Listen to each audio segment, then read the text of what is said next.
Hey everyone, welcome back to Telugu engineering channel. I'm Khalid. So ఈ సెషన్లో మనం వచ్చేసి కంకాటినేషన్ ఆపరేటర్ గురించి చూద్దాం. కంకాటినేషన్ ఆపరేటర్ అంటే ఏంటంటే మనకు వచ్చేసి వెక్టార్ నెట్స్ ఉంటాయి కదా, మనకు nets of vector type. So vector nets or variables can be clubbed together to make bigger wire or variable also, right.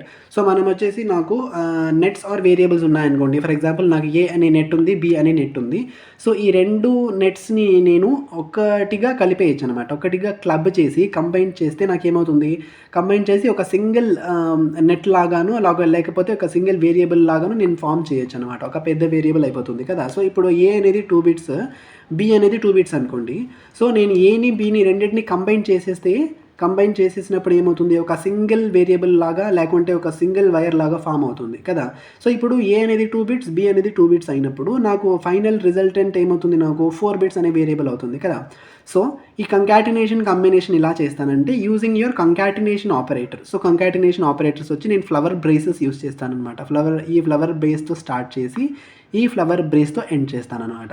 So in between లోపల బ్రాకెట్స్లో నేను ఎన్ని వేరియబుల్స్కి నేను కంబైన్ చేయాలి అనుకుంటానో అన్ని వేరియబుల్స్ నేను రాసి ప్రతి వేరియబుల్స్ని నేను సపరేట్ చేసుకుంటాను using commas. Okay, separated by commas అనమాట.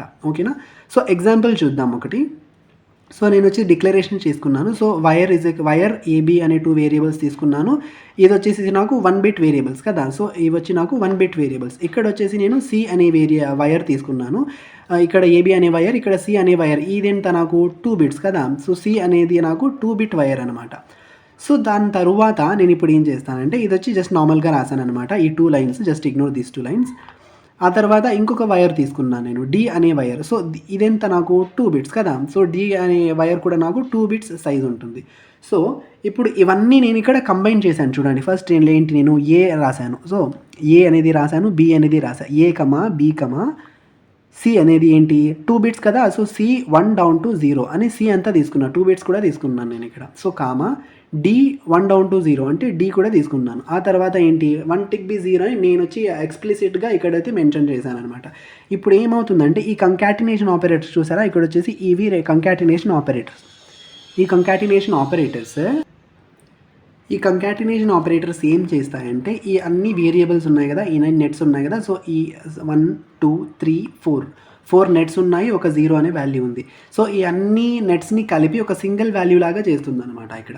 సో ఫర్ ఎగ్జాంపుల్ ఇక్కడ ఏ అనే వాల్యూ వచ్చేసి 0 అనుకోండి, బి అనే వాల్యూ 0 ఇచ్చాను, ఇది C is equals to 0 1, D వచ్చేసి నాకు 1 0 అనుకోండి. సో నాకు రిజల్టెంట్ వాల్యూ ఎలా ఇస్తుందంటే అది Y is equals to 0 0 0 1 1 0 0. So ఇలా నాకు రిజల్టెంట్ వాల్యూ అనేది వస్తుందన్నమాట. అన్ని నెట్స్ని కంబైన్ చేసేసి క్లబ్ చేసేసి ఒక సింగిల్ వాల్యూ లాగా మనకు రిప్రజెంట్ చేస్తుంది. సో ఇలా చేయాలి అనుకున్నప్పుడు మనం కంకాటినేషన్